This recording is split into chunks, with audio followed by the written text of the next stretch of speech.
Well, that's great. And I just want to say that I read your book, Our Cosmic Origin, and I really like how you tie together basically my whole watching of the show Ancient Aliens and other shows. So thank you for doing that. And I actually noticed you initially because I'm an Air Force veteran, and I heard you say on videos that you were a super soldier, so that really caught my ear. And I've been listening since then. So if you don't mind, I have some questions for you, and they're kind of all over the place. Okay. So the first one that I have are about 4D, four-dimensional or density, inner and outer Earth beings, such as gnomes, elves, fairies, elementals, unicorns, leprechauns. Are these things that are going to be a part of our regular life eventually, or that are mostly benevolent? How does that work? Yes, they actually coexist in the fourth dimension, in the higher fourth dimension, and they're still existing around us, just in a different vibrational frequency reality. So as the veil lifts, as we continue to purge the third dimension and move into the fourth and fifth dimensions, we are going to begin to interact with the elements, the unicorns and all the magical creatures that existed during the times of Atlantis. So that is a definitely yes. And some of us who are really in tune with their spirituality, who are doing the work, are actually already interacting with the elementals and unicorns and fairies, because the fairies, they're the guardians of the telluric kingdom, which is the mineral kingdom, the plant kingdom. And every time you are out in a natural scenario, like where there's tons of forest or anything that is associated with Mother Earth, the elementals are there. And if you are able to tune into their frequency, you could actually begin to interact with them. And they love us. They see us as the masters of the universe, in a way, because we are the crown jewel of all creation. So they have highly respect for us. That's great, thank you. I actually have a video where there's what looks like a fairy, or like a really small little light flying right past me really fast on my security camera when I was taking out the garbage. So I thought that was really cool. But so I had to ask.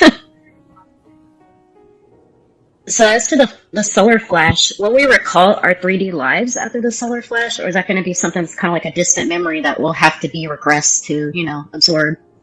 Oh, definitely. We're going to have our full memories of who we were and what we were as mortals when we transform into immortals. And not only are we going to be recalling our earthly experience here as mortals, but we're also going to have access to all our incarnations, all our lifetimes, and what we are in the higher dimensions. It's almost like right now we're in a state of limited consciousness where, we're only tuned into this, to the 1% of the full light energy spectrum, where 99% of our reality is apparently not perceived by us. But when the ascension takes place, we're going to all undergo what is known as multidimensional integration, where all these dimensional realities come into singularity. And when that happens, depending on your level of vibration, you're going to be able to access different versions of yourselves that actually exist in these other dimensions or parallel Earths, which is awesome. Great, yeah, I can definitely feel the energy, basically merging us closer together towards a unity consciousness. So I'm glad that we're heading that way, and excited that we're here during this time. Yes, we all volunteered. We all knew what we were getting into. Yeah, that's what I remind the people that are very close to me and complain about, the things that are happening out there.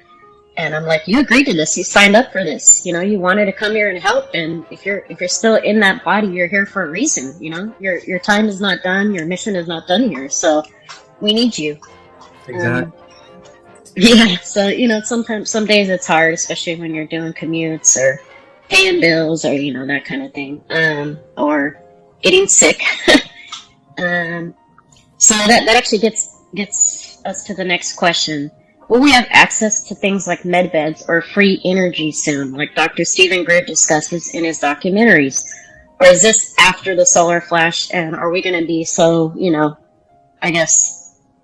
elated that we won't even need a medbed because we're going to have the energy to basically heal ourselves at that point? Depending on which dimension you go into. So there's going to be three dimensions that we're going to be collectively entering, fourth, fifth, and sixth. And those that go into the fourth dimension, because they're not going to have access to their supernatural abilities, they will be using, advanced positive alien technology such as med beds, replicators, teleporters, hover cars, anti-gravity aircraft, free energy devices, and so on and so forth. But those that go into the fifth dimension and up are going to be pretty much able to heal themselves. They're going to be able to communicate telepathically. They're going to be able to teleport. They're going to, and some who go into the sixth dimension or seventh are going to be able to fly and do the, what we would consider like the impossible. So, yeah, it's going to be a coexistence of like, gods, goddesses, magicians, wizards, demigods, and mortals, as it was during the times of Atlantis. So we're going back into that multiple, reality type of, where there's going to be different types of beings coexisting all together. Great. So it really sounds like there's, I guess, a multitude of layers and spectrums that, if you're 4D, you might have the medbed technology, but anything beyond that, you might have some self-healing properties and other abilities. Mm-hmm. Yes.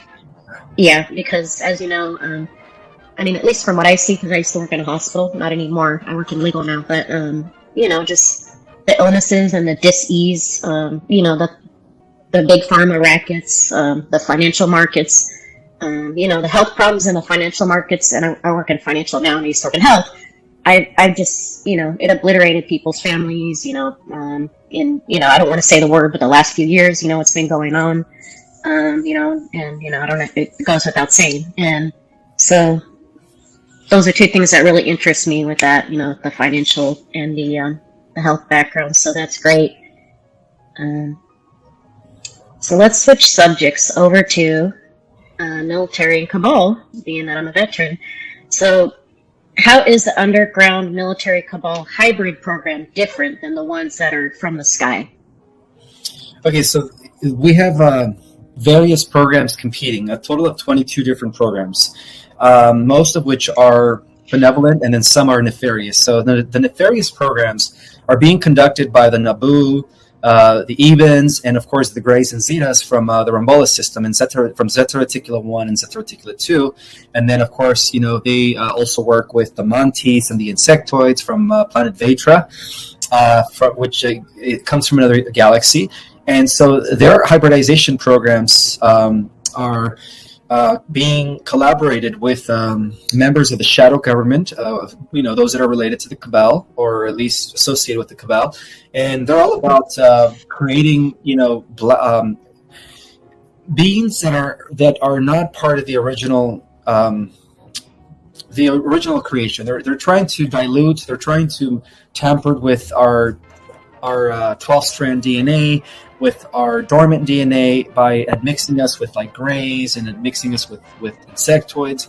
And those hybridization programs are no longer taking place in our world. I believe that ever since Solar Warden and the Earth Alliance got rid of the Dark Fleet and the ICC, the Interplanetary Corporate Conglomerate, a lot of those programs were cleared out. But I do believe that some of these hybrid children that were mixed with, genetics from insectoids and Greys were taken off world over to Orion.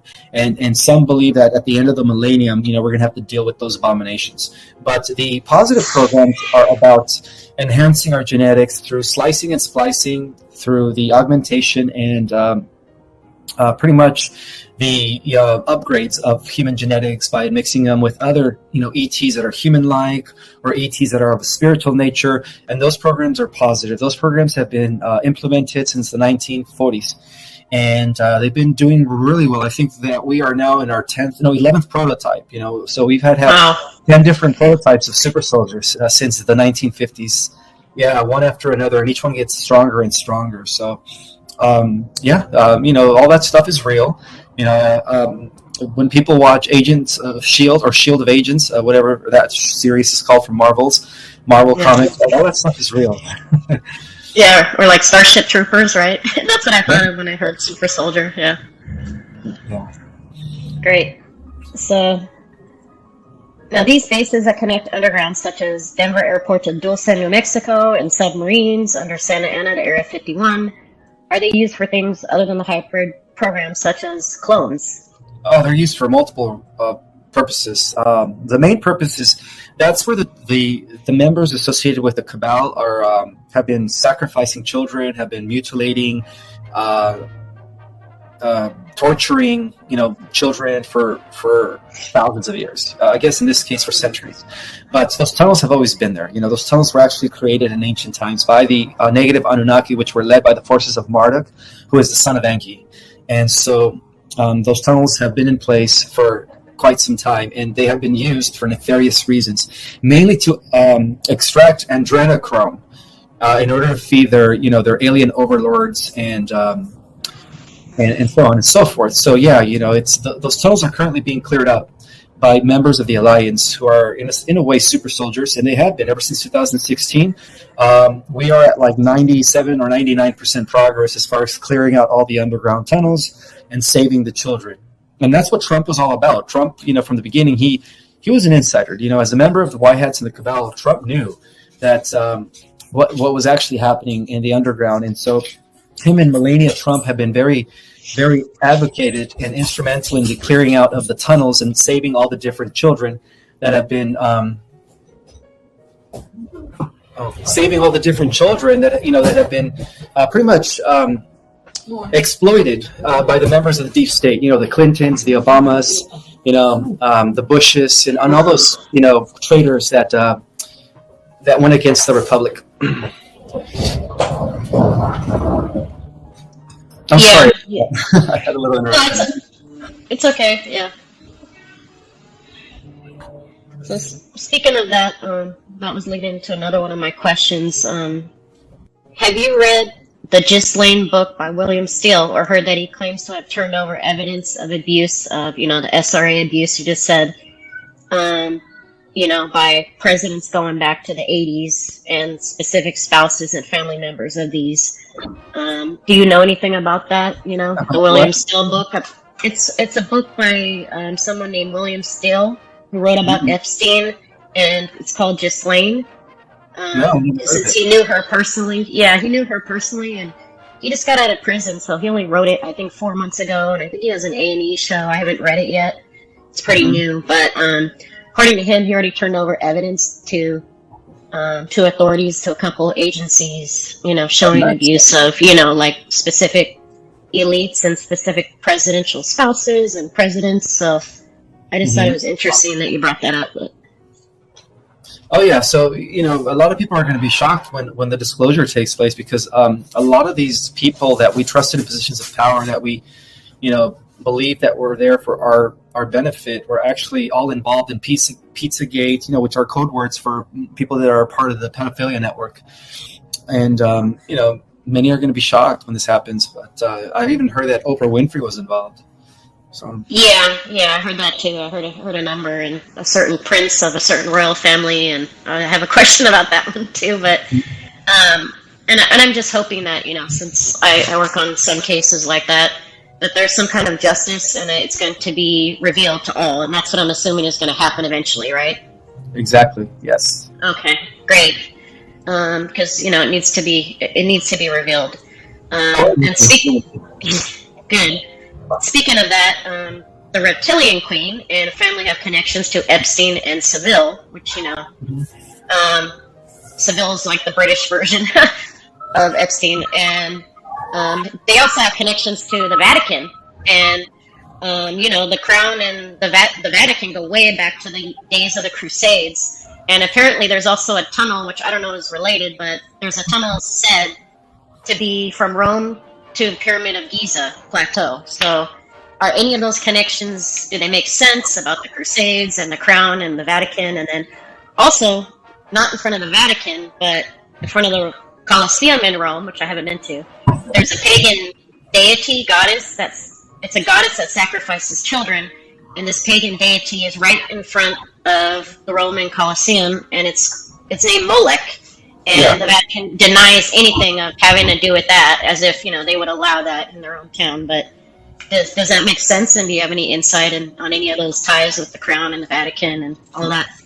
Well, the Vatican is like the primary epicenter of child sacrifice, and they have been. And even before they reorganized as the church, right, the imitation Luciferian church, they were, during the days of the Roman Empire, it was known as the cult of Moloch. and that's where the cabal during those days. That's what they were doing. So nothing has changed. They just do it under a different name under different times.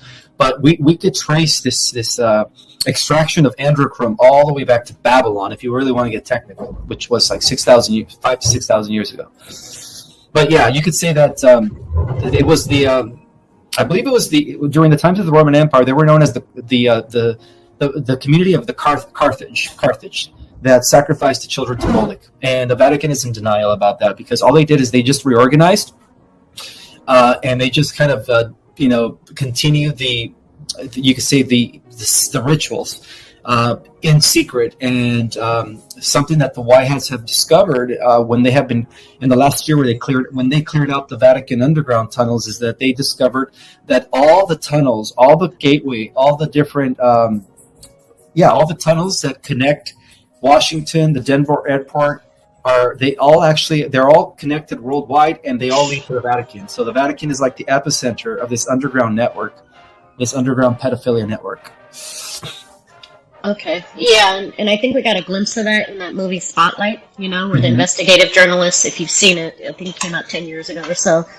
And I'm surprised the movie was allowed to be released, because, it shows a lot of that abuse, and like thousands of % higher than like any other, religious organization or organization in general. So that movie Spotlight literally puts a spotlight on, those abusive cases, and, show interviews of, people when they were kids explaining that. So it's painful to watch, but, it needs to come out. So I'm surprised they actually, that movie was actually released, and it was a mainstream movie, not just a documentary. So you might want to check that out. But just for those that don't know, which I don't think I fully know, what is the adrenochrome, injections, and like, what is that exactly? Okay, so when a child is being tortured, they release a chemical hormone that the negative regressives through the Cabal families have been able to harvest, and that chemical hormone is like a drug. The reptilians and the different aliens that feed off of that, to them it's like a rush. They feel it rejuvenates them. They get a high. It's almost like being on opiates or heroin for them. It gives them that feeling, that rush, right? And for the hybrid human members who are part reptilian, part human, like the hybrids, right, the rule of the world of Cabal, for them it's more about staying young. When they inject it in themselves, it helps them to stay younger. It fights the aging process, and that's why in the black market, androchrome is sold at a high price, and that explains why a lot of celebrities have been able to afford that stuff and why they stay looking so young. They don't use Botox; they use androchrome, and I think there's even been a few scenarios where some of these celebrities, they spill the beans and they're like, "Oh, I take I don't know how they said it, but they said that they inject some sort of some blood or something. Not blood. What did they say? I forget the term that they used, but they said that they inject something that comes from children. There's been a few instances where celebrities have actually revealed or exposed the stuff that they take in order to look younger. When it was first discovered was a long time ago, billions of years ago in Lyra, when the Dracos first discovered the Lyrans. They started attacking them. There was a massive, you could say, a huge massacre that took place where hundreds of millions of Lyrans were destroyed, were killed, and that's when the Draco first. That's when they first discovered that when they torture a human being, they actually, get high off of the energy that they release, and so that was discovered a long time ago, hundreds of millions of years ago, and ever since then, the reptilians have been pretty much the culprits of the androchrome extractions throughout all of history. Even during the times of Atlantis, during the times of Egypt. I mean, this stuff has been going on for a long, long time. You could actually trace it off-world to Lyra when the reptilians just decimated, and eliminated and killed as many humans as possible during the first galactic wars. Yeah, that's terrible. It really is terrible, and I think it's a pain that the human collective, as I guess Lyrans were our earlier form, but as Lyran descendants, that we feel that, and I think that's where a lot of the fears of the reptilians come from. But I could be wrong, but I think it's just innate in us from that happening so many times over and over and over again. Um, so that brings me actually to another question. So are all humans Lyrian descent to a certain degree or level, because that is, the early humanoid form? Yes, yes. The original Adam and Eve originated in Lyra approximately, I think it was 2 billion years ago. Yeah. So from Lyra, the cradle of all human civilization, you could say that our ancestors eventually expanded into other systems in our galaxy. They went to Andromeda. They went to other galaxies, and they gradually populated our local universe. And then, of course, they established a civilization on Venus 2 billion years ago. That's why in our solar system, Venus is the most advanced society, because they've been around for 2 billion years. They were actually one of the first planets that the Lyrans colonized 2 billion years ago when they first expanded into other regions and other galaxies.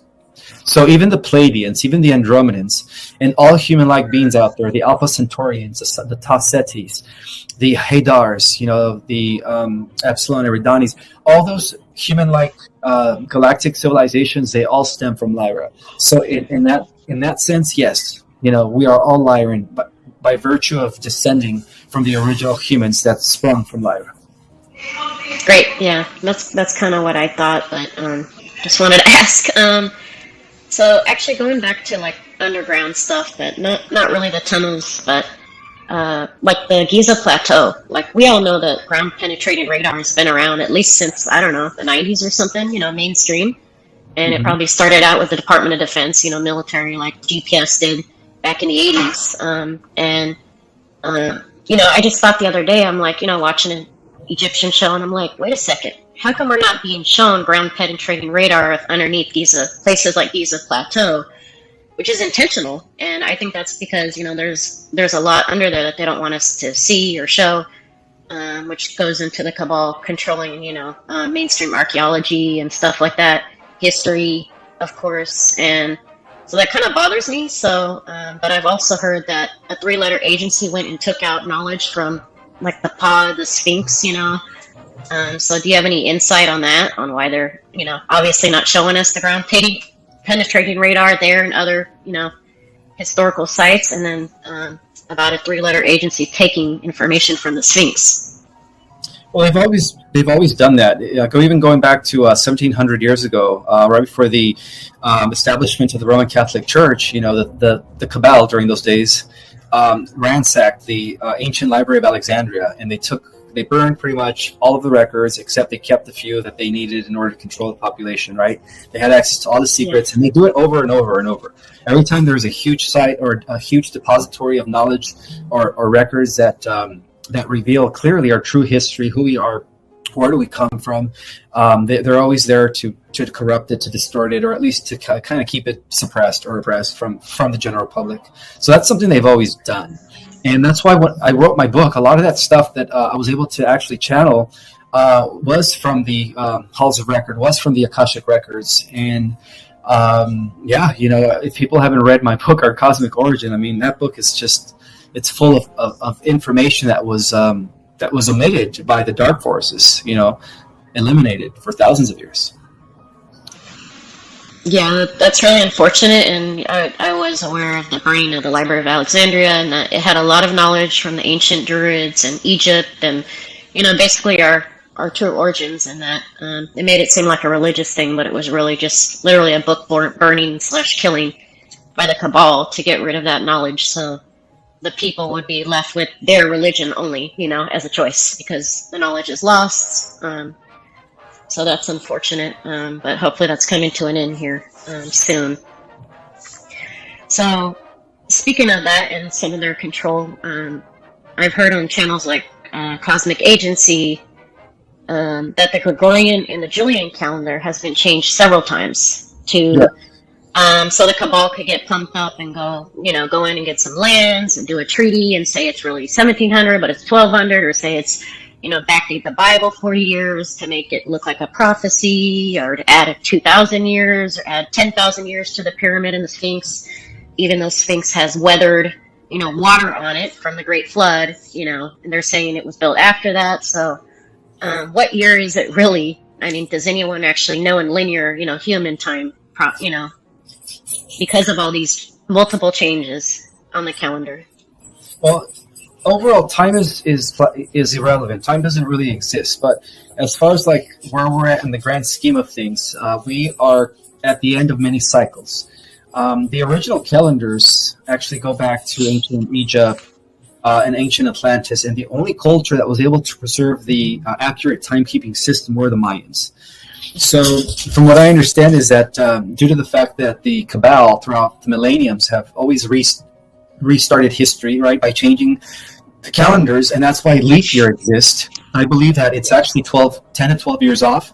So that's why nothing happened in 2012, because we were using the Gregorian calendar, Yeah. But it's been, 10 years after now. So many believe that 2012 is really 2024. So all these great changes that we were supposed to witness in 2012, based on the Gregorian calendar, are going to happen in 2024. Because of the accuracy of the Mayan calendar being about 12 years off. So I would say that the Mayan calendar is the only accurate, piece of information or evidence that we have regarding like the accurate timekeeping systems. But yeah, you're right. Nobody knows, exactly what year it is. But I believe that the Mayans, based on their mathematical calculations involving the revolution of planets around stars, stars around parent stars, and then the galactic core, they were able to calculate exactly when a cycle ends and a new cycle begins, or in other words, a new age ends and another age begins. So they believe that the fifth world age would come to an end in 2012, which is really 2024, based on the original Mayan calendar, not the Gregorian calendar. Yeah, so especially with using the astronomy, and I agree with that. I think that's and that's why their knowledge is so treasured, and especially the Mayans specifically are said to come from the planet Maya in Pleiades, and that's where they went. They didn't just disappear. They, went back home. At least I've heard on a couple channels. But so that's interesting. But that leads into my question about, again, the sacrifice, because in more modern times, the Aztecs, all down in that area, did sacrifices, but it was many cultures. I looked it up. It was China. It was ancient Egypt. It was the pagans. In any culture, at various times would do that. So of course, in 1400 or 1600s, the Mayans are going to be most the Aztecs, maybe the Mayans too, are going to be the most biggest offenders, and that's why that was a good segue to like, here, have Christianity and be under the king, pay our taxes because sacrifice is bad. So where did they go wrong? Did they misunderstand the ETs when the ETs taught them, about spirituality, and they kind of just added in sacrifice? Or was that like a reptilian hack that kind of infiltrated them and corrupted these various cultures worldwide? Because various cultures were doing it worldwide, actually, the sacrifice, and I'm not just talking nowadays like the children, which of course that's still happening, but I mean in the masses, where they would throw 5,000 people in a pit, in a cenote. And my dad's from Mexico, so I just kind of wonder too, because that's part of my culture. Yeah, it was definitely a reptilian intervention that caused all those human sacrifices to take place by these people. And the deity or the reptilian to blame is Kukulkan and Quetzalcoatl. Quetzalcoatl and Kukulkan are one and the same. The Olmecs knew him as Kukulkan, the Mayans knew him as Quetzalcoatl, and he was another son of Enki. Again, Enki's the nefarious Anunnaki in this whole thing. So that's why I always warn people about Enki and those that are promoting him, like Elena Denon and Alex Collier and Michael Sala. Beware, they're now compromised. They're all being controlled by Enki, and don't buy into that. Enki is not he's not our creator. Enki actually downgraded us. Our real creator are the Patals. They are the ancient Cedar race, which is the eternal race, and they created us in Lyra. So this whole idea that Enki created us based on the ancient alien philosophy is totally misinformation. What he did is he downgraded us by admixing us with the genetics of primates, and that explains why people are Rh positive. So he's the reason why we fell from a heightened state of consciousness into a limited state of consciousness. So that was Kukulkan Quetzalcoatl, who was the evil serpent that the Mayans sacrificed people to. Yeah, that makes sense, because I remember the picture of what looks like a dragon, but it's the serpent one. Yeah. Yeah, somebody said, Lily Rose said, I am the daughter of Enlil. Well, guess who Enlil was? Zeus. According to the Greek translation, Enlil was Zeus. He was the chief guardian of the earth in the Atlantean days. And through his children, the demigods, they were able to preserve humanity when Enki was, genetically, blasphemously creating different monstrous creatures. It was Enlil's children and Enlil, Zeus, who were defeating those negative entities and allowed for the preservation of the human race. So Lily Rose said, "I am a daughter of Enlil," and I believe that's true. Because the children of Zeus also became, the house of David, the house of Solomon, the house of Jesus and Mary Magdalene. So that means that you come from the Holy Grail lineage, which was brought to the earth. The Holy Grail blueprint was brought to the earth through Zeus. Oh, I guess the Sumerian name of Zeus was Enlil. Yeah, that's interesting. I love that. Yeah, so through his lineage, in the New Age, it is prophesied that new heroes would emerge. So Lily Rose is going to be a hero. There you go. Good job, Lily. So I think other people have asked before, but if you can just do a quick overview of, because I'm actually Rh negative, and I think I'm one of the only ones in my family. I'm O negative. I'm a universal donor, so they stock me down to give blood, which no, thank you, not that often. So I stopped doing it a while ago, but of course I would for a family member or a close friend, because I have to. Well, I can give to anyone, but I can only accept for my own kind. So that's kind of better for everyone else. But do you have any new insights on that, or what it actually means, other than what you just said about the Rh positive bloodline? What about the Rh negative bloodline? Well, the Rh negative bloodline come from the gods. They come from the guardians, not the negative Anunnaki. They come from the positive, which is a family that is related to Enlil Zeus. We had Athena, right? Well, I guess in Sumerian terms, she was known as Inanna, but the Greek translations, we had Athena, we had Aphrodite.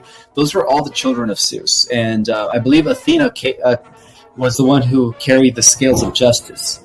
And those scales of justice were passed on to her through her father Zeus.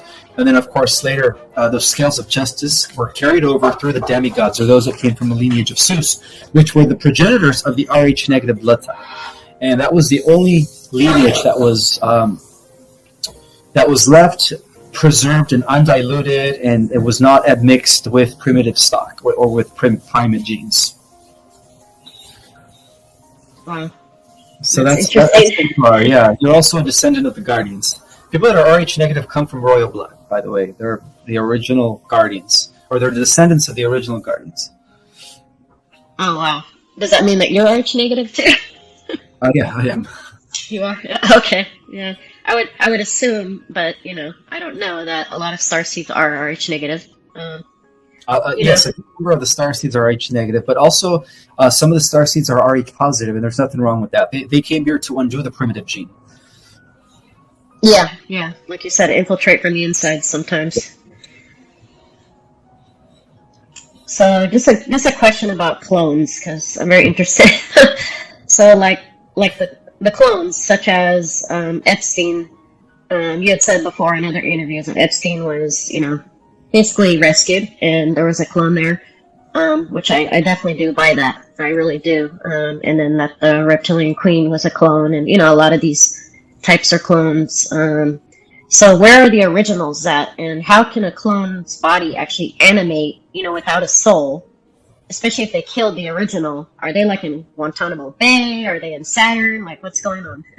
They're in Guantanamo Bay, but the way they animate the clones is through a reptilian technology that connects the clones to the Borg. So, in essence, you could say that they're all connected to a computer. The computer is animating them.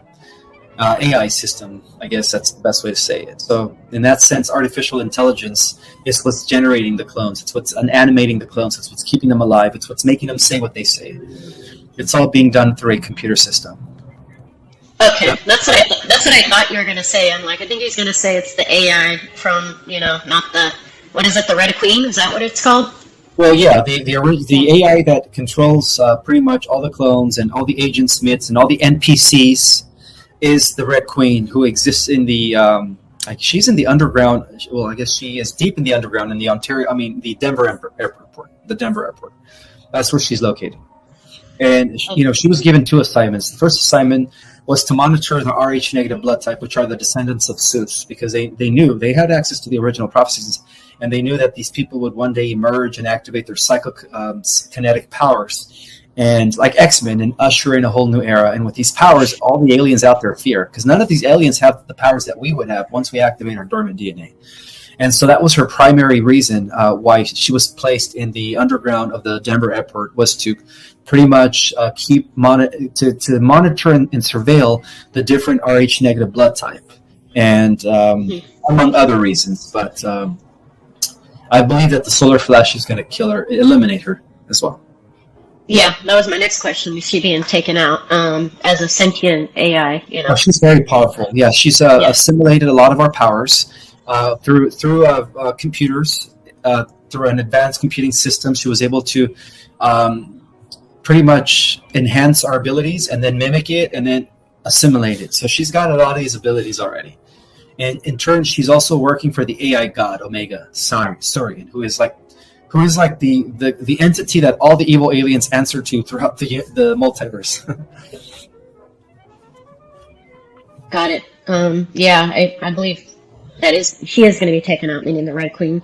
Exactly. And we'll be able to celebrate the day that happens, and we'll be there to see it. And so going back to Inner Earth, have you ever heard of the Agarthans? And are the Agarthans assisting with liberation in places like Antarctica, which is, ran by the Cabal and reptilians and stuff and AI?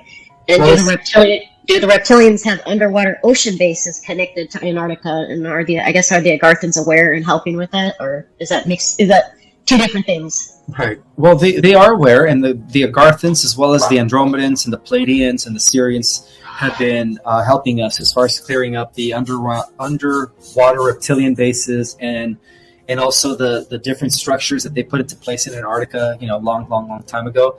So as I speak right now, Antarctica is no longer under the control of the Cabal. They've completely eliminated the infrastructure that was placed there by the Dark Fleet. And so it's no longer a post for the Dark Fleet. Antarctica is now under the control of the Alliance as of 2021. Great. Thank you so much. Yeah, that's really good news. Yeah, and members of the Agarthian Inner Earth Society are also assisting us from behind the scenes. They are working with members of the Alliance, the White Hats, and of course the Galactics. So it's a collaborated effort, that is happening from behind the scenes to liberate the Earth.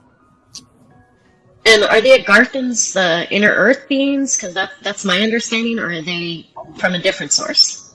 Well, all the Inner Earth beings, just like all of us, no one's technically from this planet. We all migrated from other worlds. So you could say that all the Inner Earth beings, at some point in our past, perhaps 50,000 years ago, perhaps a million years ago, they came to the Earth during the first seeding or during the second seeding, before Atlantis.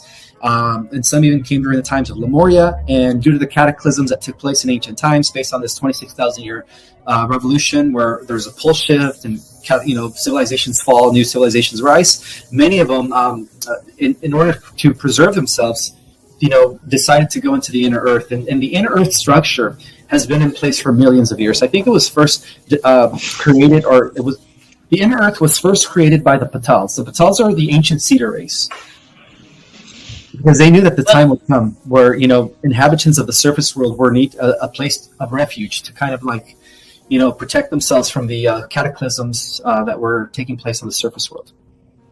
Great. And the Patalas, are they from Lyra as well? No, the Patals are from the central universe. They hail from the eternal realms of Havana, of the always existing realms. They come from the mother universe. In other words, they come from harmonic universe number 5, which occupies dimensions 13, 14, and 15. Okay, great. I just thought they were Lyrian because I thought human, but I have to remember that there are so many that were involved here. Well, Inner and Outer Earth. The main group that created the Lyrans were actually developed by the Patals. And then, to counteract that, we could say that Lucifer developed the Draco. So the Patals are like the original Elohim, and then Draco, Lucifer separated from the original Elohim because he was one of the archetypes of the 12, and then he developed his own race, and that's how the reptilians came about. Okay, so the Patal are even more ancient than the Lyrians. By far, yes. They were around even before the first universe was created. Wow, that's that's up there. um, okay, so speaking of gods, Roman gods, Greek gods, other mythology. You have Norse gods are said to be extraterrestrial. Of course, there's like hundreds, maybe thousands of them. So who knows how many specifically, or if it's just the main ones, the more popular ones. Mhm. But does that mean that Yeshua, Buddha, Muhammad, and Krishna are the same? Just part of that, like mythology gods and ET, or are they different?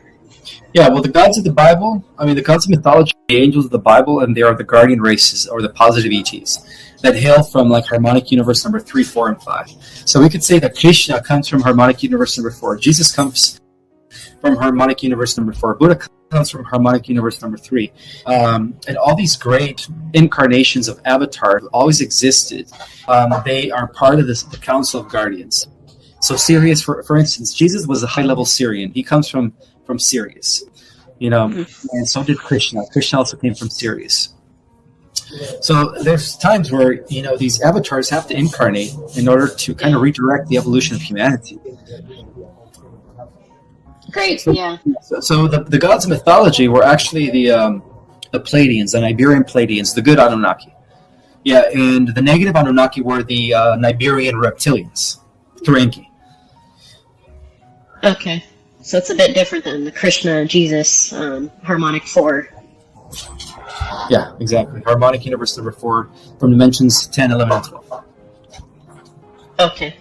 Great, because I was a little confused on that. I'm like, I think they're a little bit different, but I don't know how, so let me ask. And Well, then they're what? all part of the same council. They all part of the same council. Some believe that they're all different versions or incarnations of the Logos, which is the mind of the universe or the galaxy. Yeah, I've heard that too, that like Jesus and Buddha are the same incarnation, basically same soul, but just in a different, incarnation. So that's also what I was asking too. And then I have one more just main question, and then we can talk about your book, because I know you're working on a new chapter and your classes. And this one I heard on the Cosmic Agency channel. Is it true that we did not leave orbit for the Apollo missions because we lacked the technology to get past the Van Allen belt, the magnetism around the Earth, and that back then the computers were 1,000 times less powerful than even our cell phones? Is that true? That is not true. Yeah. Through the private sector, we've already inherited advanced stellar interplanetary technologies that allow us to go beyond the belt, beyond our solar system, into the entire galaxy and beyond our galaxy. So, yeah, we have the tech to go beyond that. And does that tech come from things like Roswell, New Mexico, and reverse engineering, and I It guess comes partnering with Greys or reptilians, or Well, it comes from it's both. It's an aspect of reverse engineering from crashes that were intelligently directed to the Earth, and that also comes from different types of off-world entities. The negative ones that approached Hitler during the 1940s, which developed the first secret space program, the Dark Fleet, and in response and counter attack and counter that, not only what am I trying to say? To counteract that, then the good guys also developed, space programs in collaboration with the U.S. Navy during the 1950s. So it's both. It's reverse engineered and also interacting with extraterrestrials. That's how we got the tech. got it? Yeah, I figured since there's multiple hybrid programs going on and stuff, that same thing with that as well. So I think that pretty much finishes up my main questions, and I really appreciate your time. If you want to talk about your Starseed classes that you give and your open calendar and your book with your new chapter, I wish I would have waited to get that one, but I still have room for my January class. I'm booked all the way to December. So if people want to sign up, it's about 6 hours. I put everything, my 22 years of research or 25 years of research, and I cram it up in 6 hours. And we talk about everything, dimensions, star races. We talk about chakras. We talk about cosmic and galactic history in detail, though. And then I also answer your questions, so it's interacting in real time where I'm answering your questions as well. And then I also teach you my personal techniques that allowed me to integrate or to connect with my galactic self, and also to access your own Akashic records through this technique. So that's all included in my Starseed Cosmology course. So I do have room left in my January class. And for those that haven't read my book, Our Cosmic Origin, it is available on Amazon.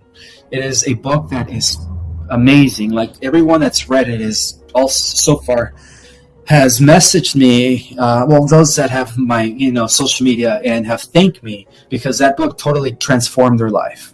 And to me, that's like, I can't even, like, I'm just so grateful for that, to be of service at this time.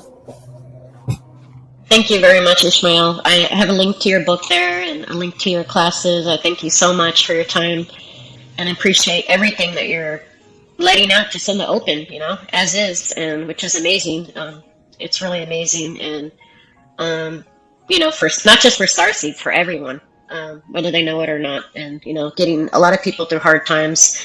Do you have any last messages on how to help people get through hard financial times or hard, times to get the shot or get fired? And I said no, and I did not do it. I did not, thankfully, get fired. But there are people that are having, a hard time right now. I'm in California too, but Northern California. But with inflation, the high gas prices, is there any way that we can, I guess, other than like meditate or look within? They're kind of the obvious ones that we can kind of get pushed through these times.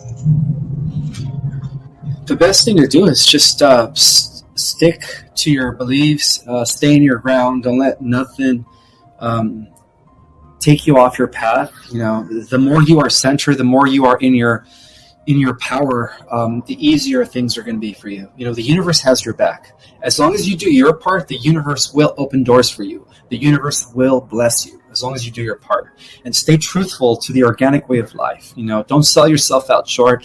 Be authentic. Don't be, anybody that you're not just to please others, because that takes you off your path. So if you want the universe to really bless you, you have to just stick to your beliefs and stay grounded in who you are as a person. Well said. And, I think that a lot of people are finding their true selves because they are realizing that a lot of their programming or whatnot has a false, sense of self, and that they're coming out of their shell more. So, people like you are inspiring them to do that as well. So I just want to thank you personally, and thank you so much for your time. I hope you have an awesome day, and I hope that, maybe we can do this again another time, and really appreciate everything. Thank you, Laura. I appreciate your time as well. Thanks, Ismael. Take care. You too. Bye. Bye.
Chẳng được quên khi cơn mưa đêm lại về. Em đã quên lời thề và ta như đông chìm sâu. Không còn mới em anh nhận màu. Em chỉ cần mơ đâu em bay. Chỉ còn là những cơn mưa vô giá. Cho bên mơ em không mơ anh. Anh một đêm mơ. Chỉ cần bên em không được cơn nhớ. Và chỉ có em không muốn nhớ. Và người ta bên nhau như ngã tơ. Muốn nhớ về say em chỉ có mấy em.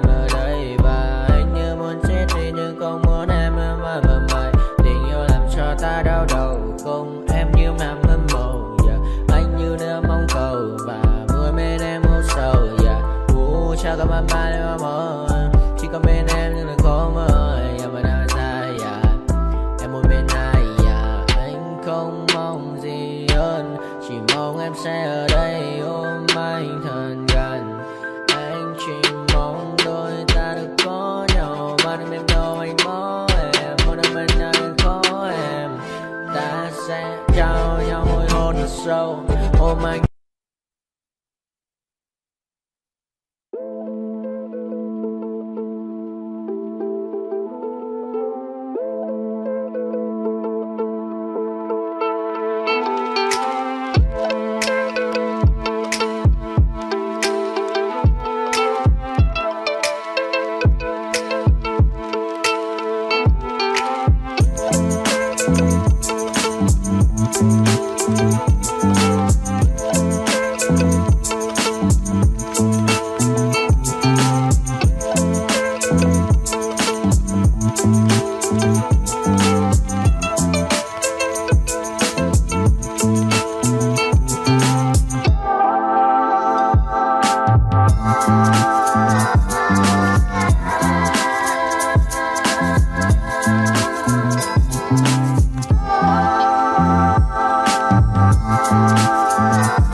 I got nightmares in my head, I fear that the thoughts build up until I can't hear, that my mind fills up into a creature, and it haunts me somewhere much deeper. Anxiety, filling up every space, no privacy. And silently, it could build and build until you finally see, whoa, it's taking over, damn no closure, moving closer. No exposure, I just wanna be a loner.